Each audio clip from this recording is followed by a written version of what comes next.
Olá, aqui é a professora Mônica. A gente vai dar continuidade com a disciplina de gerenciamento da qualidade na fabricação de produtos em Process Control através do módulo 2 do total de 8 módulos. Inicialmente, a gente quer falar com vocês sobre a questão da regulação farmacêutica. Como é que nós chegamos hoje ao que compõe a nossa regulação oficial? Primeira análise que a gente pode fazer são análises históricas.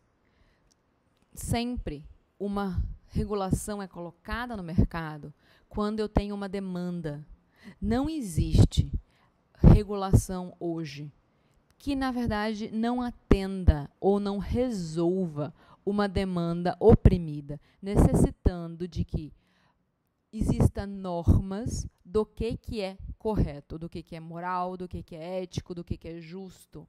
Então, os órgãos responsáveis realizam essa regulamentação para justificar, respaldar, proteger qualquer população que esteja sendo prejudicada ou então oprimida pela falta dessa regulação. Então, a gente vai apresentar a demanda que veio mais ou menos na década de 30, através dos primeiros relatos das falhas em produtos farmacêuticos e cosméticos. O primeiro acidente que a gente vai apontar para vocês é um acidente numa indústria farmacêutica e cosmética americana que, em 33, deixou várias mulheres cegas depois da utilização de um rímel que estava contaminada por pseudomonas.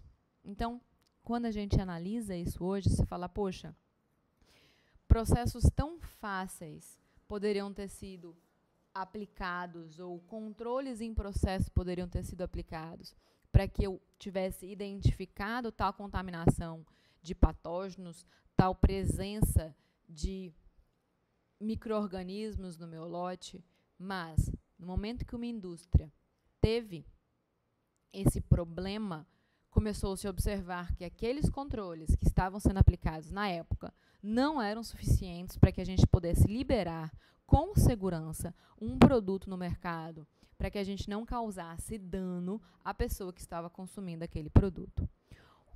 Um segundo caso histórico de acidente, também nos Estados Unidos em 1937, foi um lote de um antimicrobiano que provocou 107 mortes, geralmente em crianças, devido à contaminação por dietileno glicol. Então, várias análises podem ser feitas com relação a esse caso, mas a gente logo observa que dietileno glicol a gente observa que ele é provavelmente um produto de degradação, algum produto, uma impureza presente, talvez até no próprio propileno glicol, que está presente na formulação desse antimicrobiano. Então, poderia ser uma contaminação não identificada através, são suposições, de uma não análise de uma matéria-prima de forma correta, ou então de um método de análise de impurezas, talvez semi-quantitativo ou até não quantitativo, que não fosse adequado para aquela utilidade. E a gente precisa entender como é que pode analisar todas as matérias-primas e todo o produto para que não tenha tais produtos, tais contaminantes, causando mortes de criança após a sua administração. Em 41, também nos Estados Unidos, a gente teve comprimidos de antimicrobiano também contaminados com fenobarbital, causando várias mortes. Então, a gente facilmente correlaciona isso a uma ausência de validação de limpeza, a um equipamento sujo. Provavelmente esse equipamento no lote anterior produziu um produto de fenobarbital e aí esse equipamento não foi bem lavado, higienizado, e o produto posterior, que nesse caso seria o comprimido antimicrobiano, teria tido uma contaminação cruzada com o fenobarbital. Nessa época ainda nem se falava da ideia da introdução da validação de limpeza a um processo de limpeza farmacêutico. São sempre ideias que vieram surgir posteriormente a esses acidentes para que a gente conseguisse compreender de forma mais ampla todos os riscos associados a cada uma das etapas fabris. E a gente também tem um acidente clássico no final 50, até início de 60, que é o caso da talidomida. Então, a talidomida é um caso mundial, porque espalhou dos Estados Unidos para a Europa, Brasil, praticamente a gente tem muitos países tiveram casos de bebês que nasceram com deformidade porque as mães ingeriram o produto, a base de talidomida, que tem um isômero e que a gente não sabia que, nessa época, que o isômero, que um dos isômeros tinha essa atividade de má formação de bebês. A talidomida é comercializada até hoje. Ela é um dos produtos antieméticos de maior potência. Ela é comercializada hoje para os casos terminais de câncer, onde as pessoas têm graves enjoos devido a úlceras, devido a gastrite, devido ao excesso de quimioterapia. E hoje existe um termo consciente que as pessoas têm que assinar, falando que não estão grávidas. Muitas delas nem podem engravidar porque estão no processo de quimioterapia, mas, de qualquer forma, esses termos são assinados pelos pacientes e pelos médicos. É um produto exclusivo de uso hospitalar. Mas eu quero mostrar para vocês que esse fármaco e muitos outros, muitas vezes não tem só um lado ruim. Ele é realmente muito eficaz, esse fármaco é extremamente eficaz, mas ele não pode ser vendido numa mistura racêmica. Ele tem que ser vendido de uma forma quiral pura, o que torna essa purificação quiral o produto um pouco mais caro, mas justifica pela benéfica, pela qualidade da sua ação terapêutica. Tá?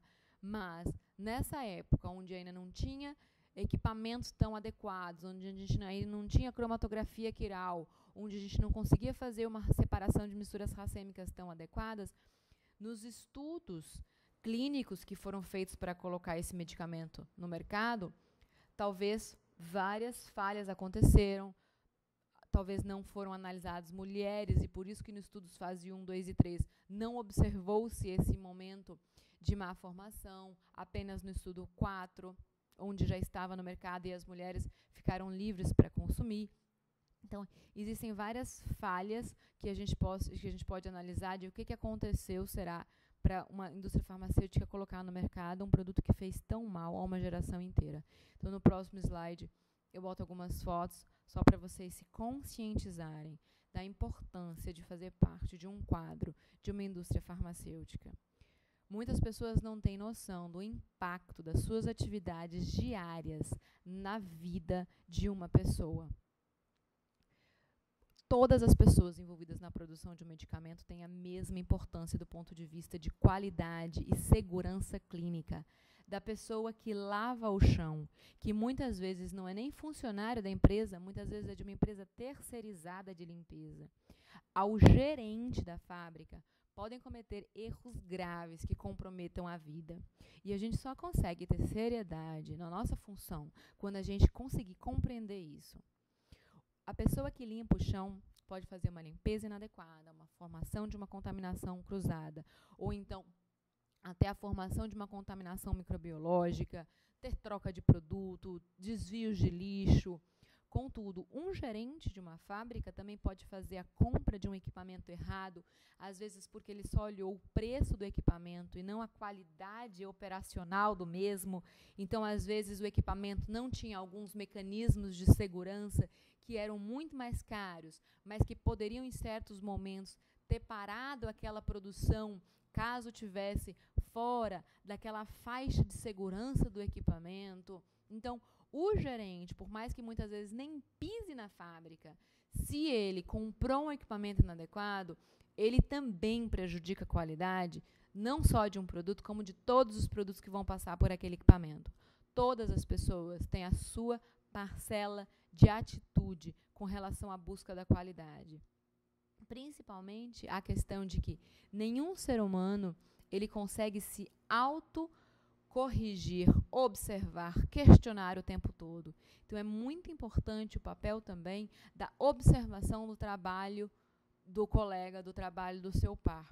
Porque vocês são as únicas pessoas que conseguem, dentro da fábrica, interromper uma produção de um produto fora das especificações.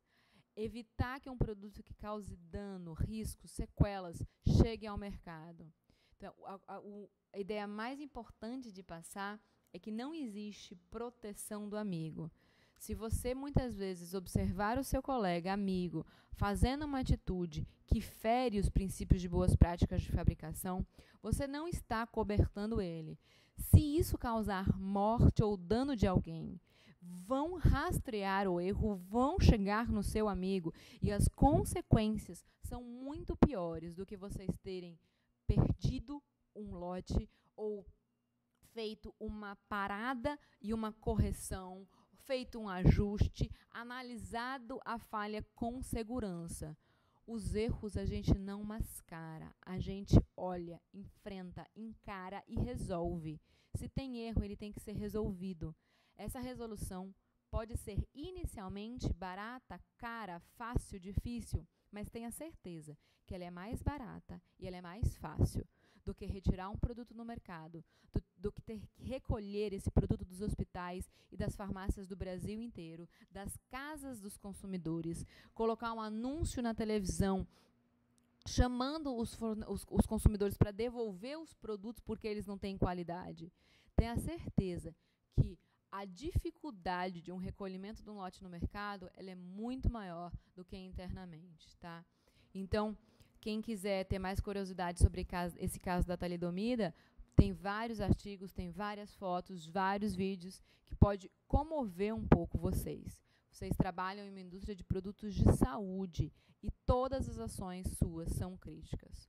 O próximo acidente que a gente vai mostrar para vocês aconteceu em 82. Ele é um acidente muito importante para a gente conversar nessa disciplina, porque esse acidente ele foi tratado com muita seriedade pela empresa e gerou medidas corretivas extremamente eficazes ao processo de fabricação.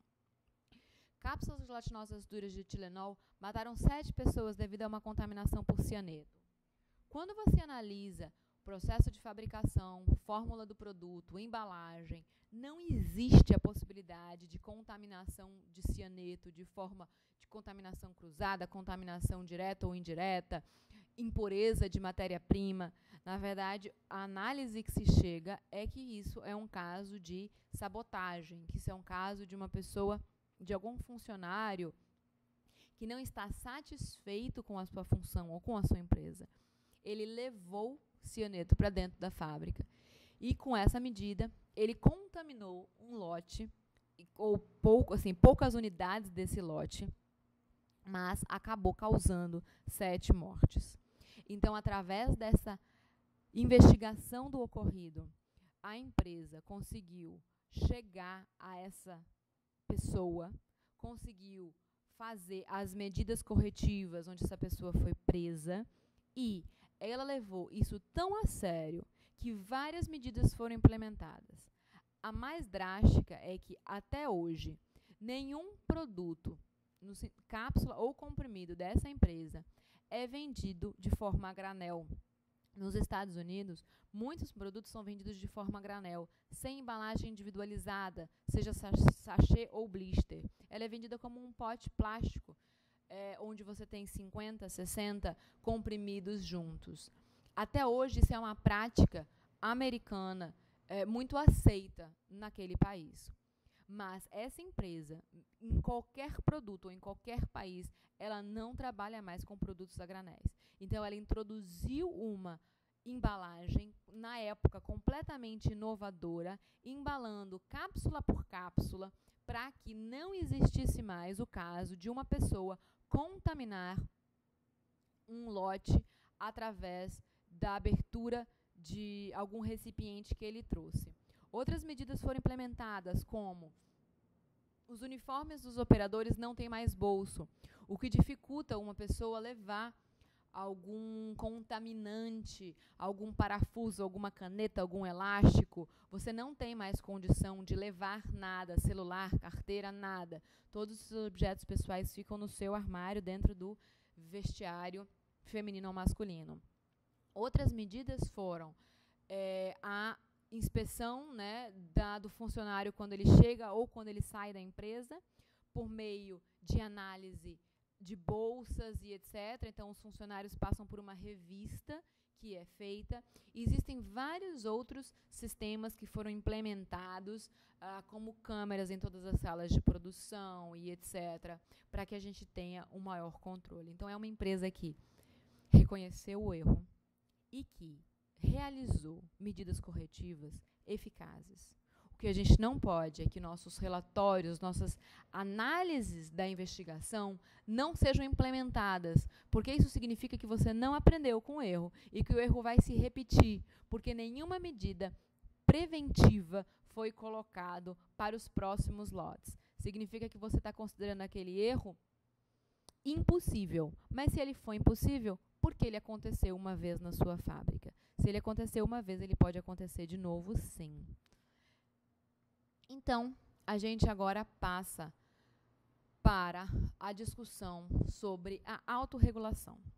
Com todos esses escândalos e mais alguns outros que eu não quis trazer para vocês, na década de 60, 70, os funcionários, os diretores, as pessoas que entendiam de desenvolvimento farmacêutico, sentaram-se para conversar sobre guias, sobre condutas, sobre formas de ter maior padronização da qualidade, maior controle do produto ser produzido dentro das especificações. Então, criou-se a Conferência Internacional de Harmonização para requisitos técnicos farmacêuticos de uso humano, e o ICH é formado por 3 grandes blocos comerciais, que é os Estados Unidos, através do FDA, a EMA, a Agência Sanitária da Europa, né, da Comunidade Europeia, e a Agência Sanitária do Japão, onde esses 3 grandes grupos mandam seus representantes técnicos e eles discutem sobre os assuntos que precisam de algum amadurecimento e alguma otimização da legislação. Então, quando uma pessoa chega e fala o seguinte, mas a Anvisa ela é muito rígida.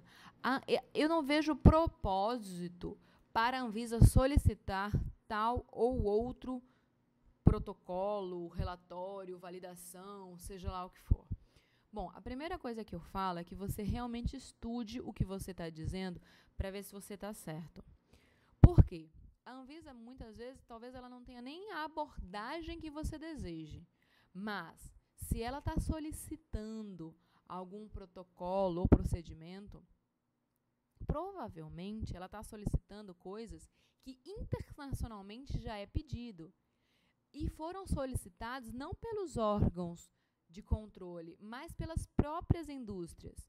Então, quando a gente lembra que o ICH é formado pelas próprias indústrias e que, posteriormente, os órgãos sanitários copiam as decisões do ICH e que, depois de alguns anos, a própria Anvisa ela acaba internalizando, por meio de uma resolução oficial brasileira, muitos conceitos do ICH, a gente não poderia falar que a Anvisa está sendo imatura tecnicamente. Talvez ela esteja trazendo para o Brasil uma realidade que não seja adequada por causa de uma questão financeira. Nós sabemos que o acesso aos equipamentos de alta tecnologia para as indústrias americanas é muito mais barato do que para as nossas, devido à questão de taxas, importações, variações cambiais. Então, a gente pode falar que ela não deu um prazo adequado, que ela implementou de uma forma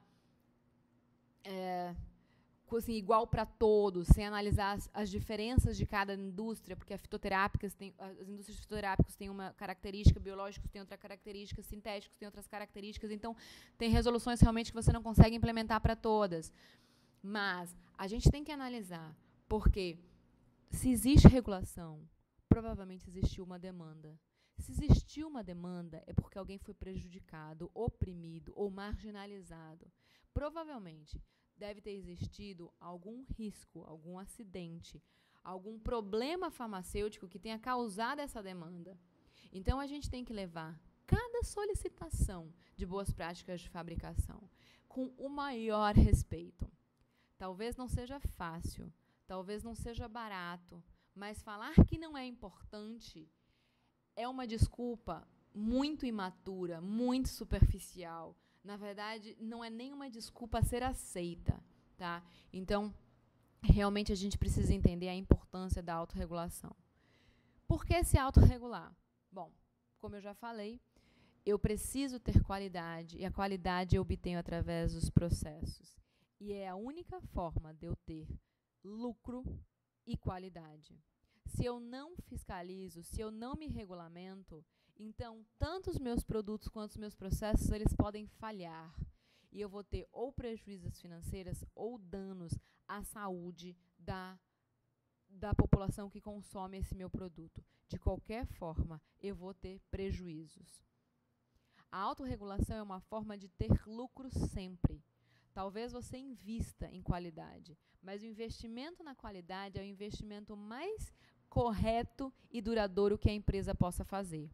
Porque se você não tiver problemas que degrinam a sua imagem, que você retire produtos do mercado, que você causa mortes ou incapacidades, onde você vai pagar processos judiciais sim, milionários, todos esses investimentos em qualidades, eles são muito bem pagos a longo prazo. Quando você entrar na página do ICH, existem guias de qualidade, segurança, eficácia, e aí você vai entrar no Q, como está circulado para vocês em vermelho, e o que é importante falar é que até o Q7 a Anvisa já oficializou por meio de resoluções obrigatórias, mandatórias para o Brasil. O Q8, Q9, Q10 ainda são resoluções que a Anvisa já discute, já faz seminários, já faz treinamentos, mas ainda não colocou oficialmente de uma forma completa para a legislação. Os Estados Unidos já implementou o Q8, tá? O FDA já internalizou nos Estados Unidos o guia Q8 do ICH e a gente pode assim, supor que em alguns anos, e eu acho que poucos anos, o guia Q8 vai ser o primeiro a ser implementado no Brasil também.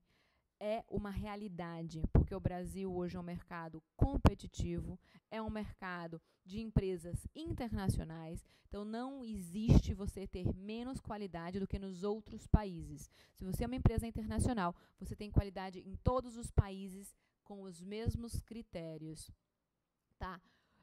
E aí a gente pode, assim, realmente vocês vão ter que dar uma olhada, porque quando a gente for conversar de validação de processo, vocês vão entender muito o que a gente fala sobre o Q8, Q9, Q10. Que o novo guia do FDA de validação de processos realmente é uma releitura, é um amadurecimento a todos os conceitos que a gente tinha de validação de processo. Bom, então, o histórico das boas práticas existem vários estágios. O primeiro estágio, como eu falei, o foco era no produto, onde você fazia uma análise de produto final, o produto não estava bom, você descartava, então você perdia o lote todo. Então, se você fazia 1 tonelada de comprimidos, 1 tonelada de comprimidos iam ser incinerados. Você perdia produto e ainda pagava para incinerar, porque a incineração hoje no Brasil é um dos processos mais caros.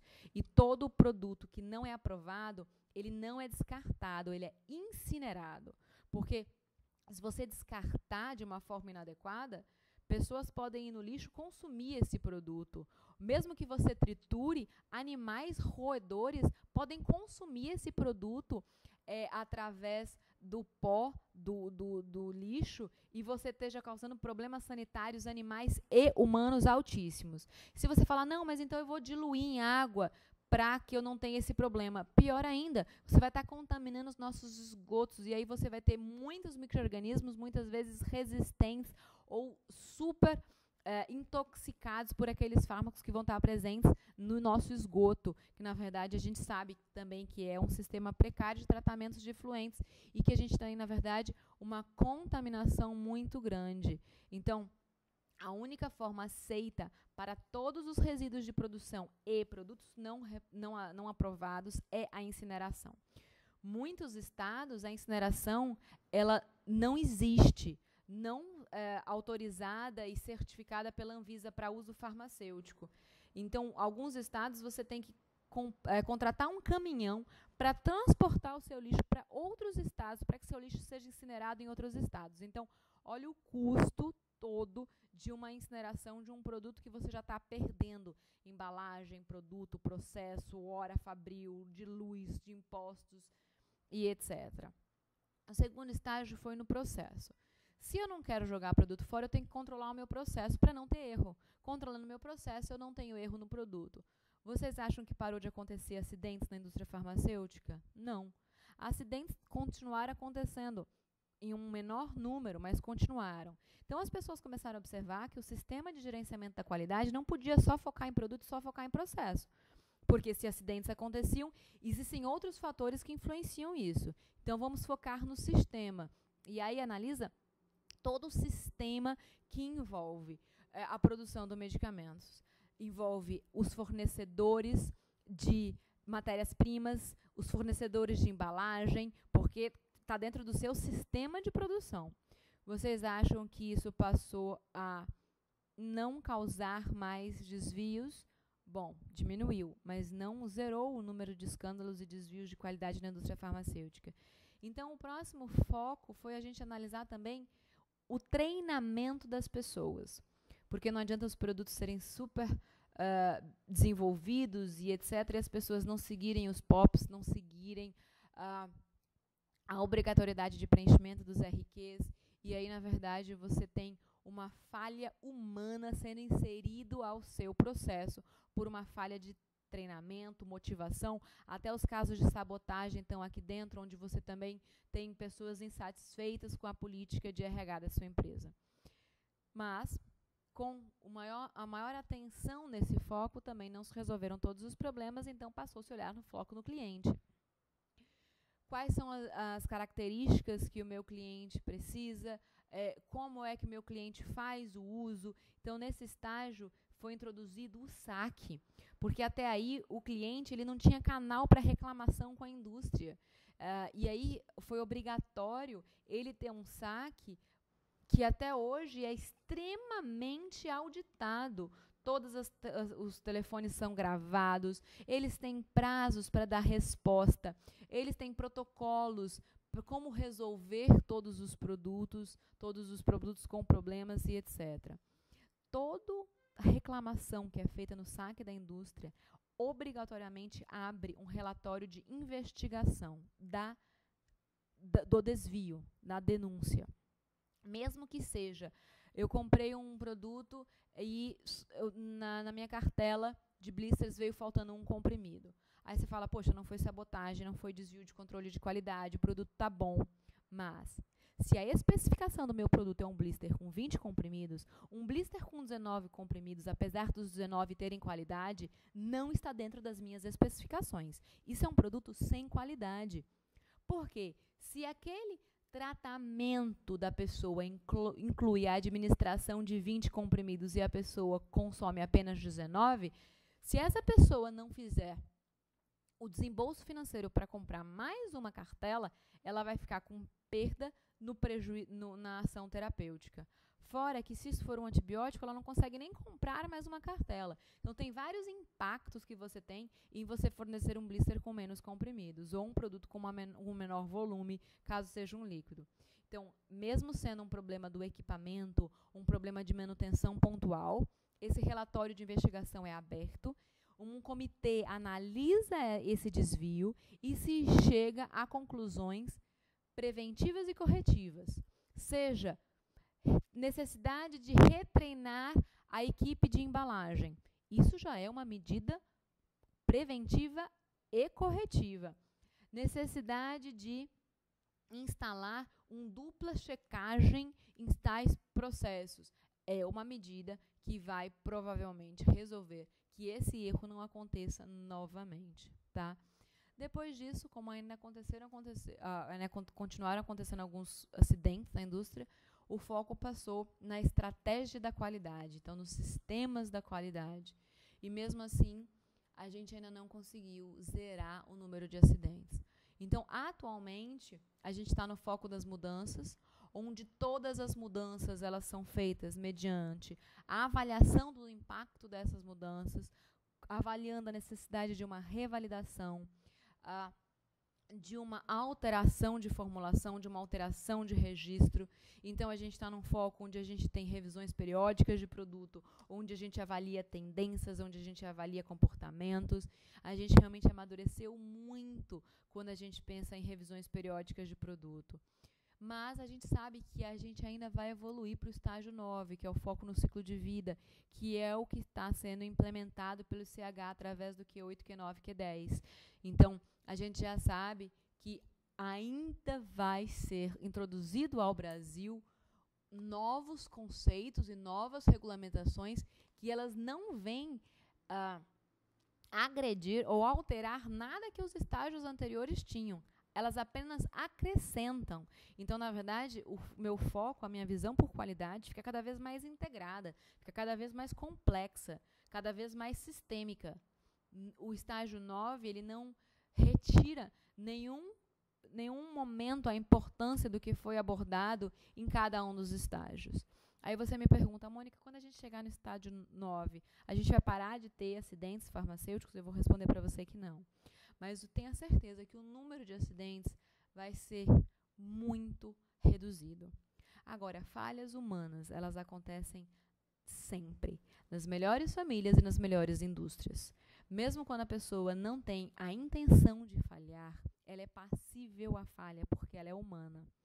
Por isso, quanto mais robusto for o seu sistema para identificação de possíveis falhas humanas, através de controles, através de checar 2 vezes, de ter 2 pessoas trabalhando juntas para uma conferir o trabalho da outra, você tem um sistema que tenta filtrar e impedir que os erros humanos passem para o mercado. Muitas vezes você não pode nem impedir que os erros humanos aconteçam, mas com o sistema da qualidade você impede que ele seja despercebido pelo seu controle, pela sua produção. O objetivo é perceber o desvio e resolver o problema. Então, a gente vai para um quadro onde mostra qual é a junção, a interseção dos 3 guias do ICH.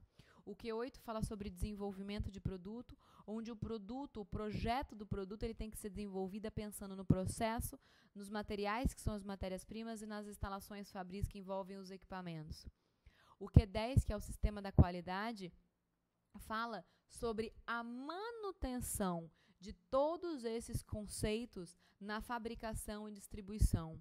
Então, que todos os controles em processo que você julgou no seu desenvolvimento críticos, porque tem uma maior chance de inserção de risco, eles têm que ser monitorados na fabricação, para que você tenha um monitoramento da qualidade. E o Q9, ele suporta o Q8 e o Q10, porque o Q9 fala sobre análise de risco. E, basicamente, tudo, desde o Q8 ao Q9, ao Q10, você consegue aplicar se você tiver uma boa análise e gerenciamento de risco. O novo sistema de gestão implementado pelo Q10, ele visa ações preventivas e corretivas, controles de produção e processos, controles de equipamentos e instalações, registros de documentos e controles de mudança, controle de materiais e delineamento de controles. Então, todas essas novas abordagens vêm fazer uma gestão inovadora à sua qualidade. No próximo slide, a gente apresenta uma tabela para vocês, onde mostra que o Q10, ele já associa, ele unifica GMP, que em português significa Boas Práticas de Fabricação, que é o definido de forma mandatória pela RDC 17 de 2010 para indústrias farmacêuticas, com alguns outros conceitos que são conceitos mais de ISO, que são conceitos definidos hoje pelas nossas normas ABNT, que não são mandatórias no Brasil, elas são opcionais, caso a indústria queira ter uma certificação ISO. Então, o FDA já internalizou o ICH, Q8, Q9, Q10, então, para o FDA, todos esses conceitos estão marcados como verde. Se você fosse uma empresa que não fosse uma empresa farmacêutica, você fosse qualquer outra empresa que quisesse ter ISO, mas você não tem obrigação de seguir GMP porque você não é farmacêutico, você observa que a ISO já tem gerenciamento e melhoria contínua como verde. A gente tem outros 3 pontos como amarelo, que envolvem ciclo de vida e gestão do conhecimento, e a gente ainda tem 2 análises em vermelho, ou seja, a ISO ela é interessante, mas ela não aborda todos os pontos de controle sobre o sistema da qualidade que o Q10 implementa. E se você analisar a RDC 17 de 2010, que implementa apenas, de forma mandatória no Brasil, a política de boas práticas de fabricação, você observa que a gente só tem GMPs e a gente está começando a ter gerenciamento do ciclo de vida, gerenciamento do produto. Então, na verdade, a segunda coluna está começando a ficar amarelinha. E a gente ainda tem várias linhas em vermelho. Significa que, para o Brasil, quando o Q10 for internalizado, para as empresas que já têm ISO, vai ser muito tranquilo. Mas para as empresas que não têm ISO, elas vão ter que dar um salto no sistema da qualidade que vai envolver muitos mais relatórios, muito mais abordagens, talvez alguns softwares de controle, uma necessidade de um amadurecimento do seu sistema de gestão da qualidade. Então, boas práticas de fabricação. O que a gente tem? É a parte da garantia da qualidade que assegura que os produtos são consistentemente produzidos e controlados com padrões de qualidade apropriados para o uso pretendido requerido pelo registro. Ou seja, se você registrou, você tem a obrigação de ter feito todos os controles para aquele uso. Alegar desconhecimento não é justificativa. E você precisa ter produtos, produzidos e controlados dentro dessas especificações. Outra definição de boas práticas de fabricação que eu gosto muito é que é o estabelecimento de normas aplicadas a toda a cadeia produtiva com o objetivo de assegurar que as pessoas envolvidas no processamento de produtos ou componentes a serem utilizados nos produtos conheçam, entendam e cumpram controles relacionados à higiene pessoal, processos, produtos, instalações de equipamentos e áreas. Porque eu gosto muito dessa definição, porque primeiro que cadeia produtiva é o que as pessoas precisam entender o que significa. Vai desde a compra das matérias-primas até a entrega do medicamento à distribuidora, porque o transporte do caminhão da fábrica até a distribuidora é de responsabilidade da indústria.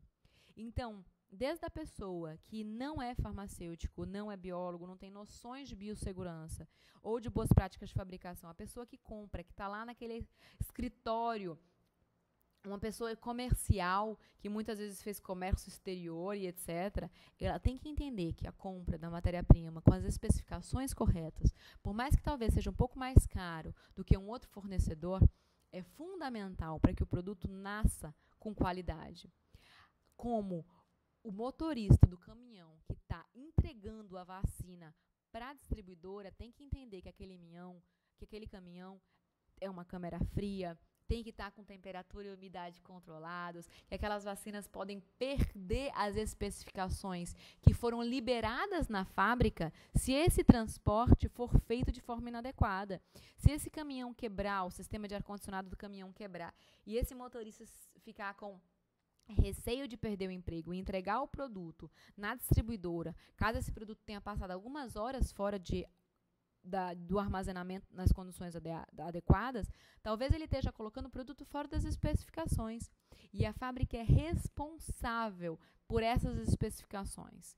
Significa que a fábrica não está cumprindo com a sua função de treinamento dos motoristas, de melhoria, validação de transporte, manutenção dos ar-condicionados dos caminhões e etc. Então, só para mostrar que todas as pessoas estão envolvidas na aplicação das normas de qualidade. E aí, conheçam, entendam e cumpram também é fundamental, porque você não cumpre o que você não acha importante. Você não consegue achar importante se você não entender os riscos. Então, os treinamentos não pode ser porque sim, porque não.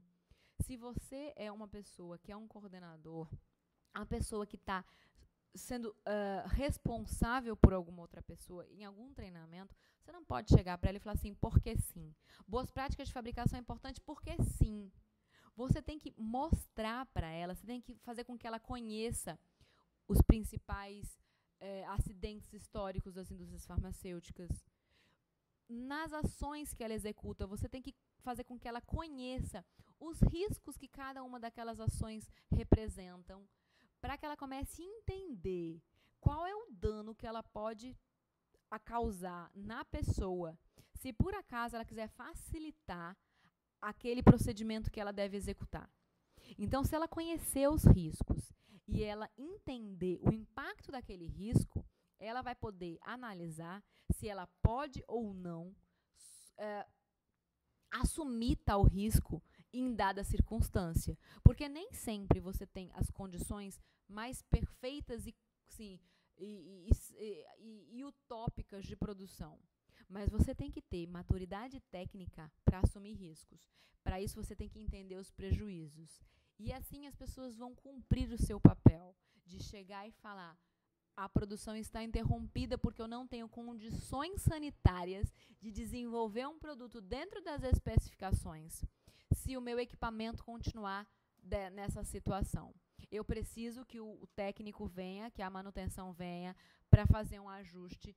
Eu vou parar meia hora a produção. Essa pessoa, ela só toma tal atitude no momento que ela entende e conhece todos os riscos.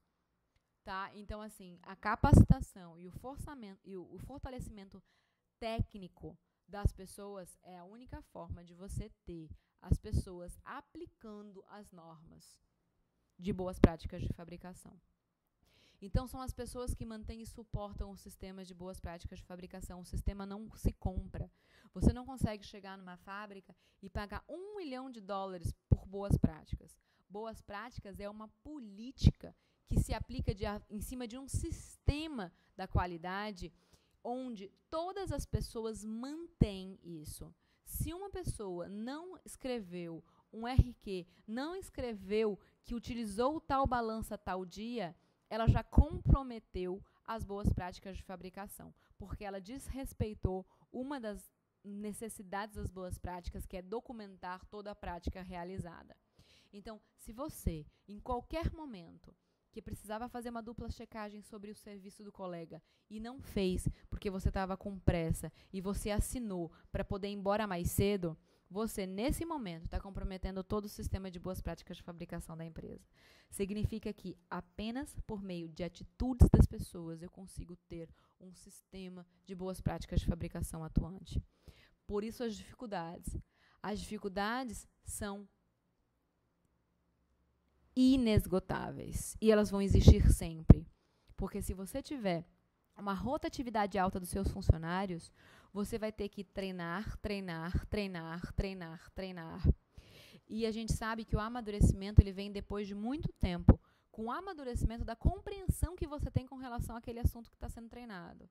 Então, quanto maior a sua rotatividade, você até pode treinar as equipes novas, mas a gente sabe que a maturidade com aquele treinamento vai ser sempre inferior para as equipes novas do que para as pessoas que já são altamente bem treinadas, tá? Os treinamentos eles têm que ser corretos, têm que ser ministrados através dos porquês. Não pode por causa disso, pode por causa disso. Eu tenho que explicar e mostrar o que pode dar errado. Então, a única forma de fazer tudo isso é valorizar as atividades positivas, as atitudes positivas, através da vivência e do diálogo de boas práticas. Tá? Então, as falhas humanas vão sempre existir. O perfil do profissional que precisa ter numa indústria farmacêutica é um profissional que não teme, que não acha que vai ser prejudicado com a publicação ou a informação de um desvio.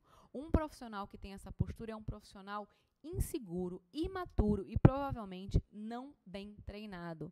Um profissional bem treinado sabe que falhas são humanas, não tem problema você admitir falhas, apesar de que ninguém quer falhar, ou então de que alguma outra falha do equipamento ou do sistema foi introduzida e você acabou percebendo. Não significa que você foi o que percebeu, foi a pessoa que causou o problema. A única forma da gente conseguir ter uma política de qualidade é informando os problemas e os desvios, porque eles têm que ser solucionados.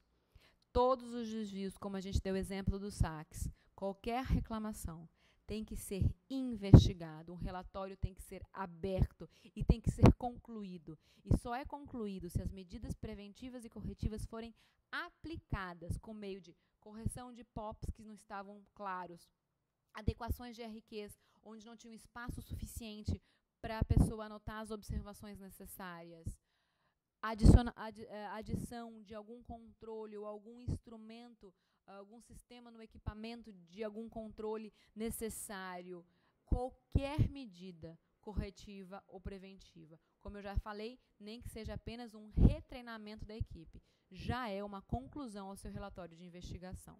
Então, agora eu peço para vocês fazerem a atividade 2, você já tem um pouco mais de informação sobre o sistema da qualidade, sobre o ICH 8910, sobre questões aplicadas ao processo no momento, pensando, né, em não ter falhas nos produtos para que eu não tenha acidentes e principalmente o respeito que a gente tem que ter às legislações sanitárias, porque provavelmente elas foram tiradas do ICH, então elas não são arbitrárias, elas são muito bem discutidas e embasadas tecnicamente. Até mais.